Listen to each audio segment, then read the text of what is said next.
مؤاخذة رمزي عايز صرصار في كلمتين. رمزي بونتي ما بخبيش عليه حاجه، لو في نفسيتك حاجه احبشها قولها قدامه. عيب يا ابو نسب، ده احنا اهل، وكلام الاهل غير كلام الصحاب. الكلام ده مظبوط، انا راكن جنبك يا سلطان.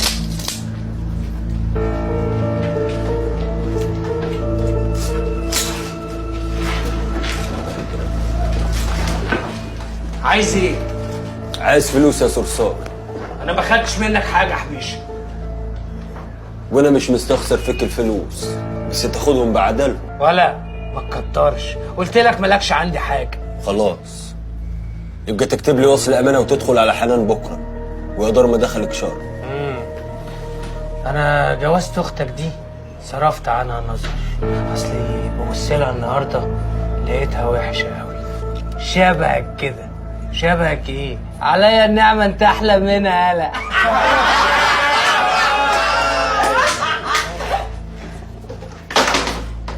اشهد يا عزبة الصعايدة، الراجل ده راجل ايه؟ الصرصار ده انا استأمنته ودخلته بيتي وهو سرقني، وجيت وكلمته بالعقل وهو ما سمعش. ما نجلكش في عقل يا روح امك. ولا هو ما يعرفوش ان اللي مع سعيد يتورط يبقى في عمره بيفرط. وزي ما ام حبيشه قالت، الساعة ساعة حق.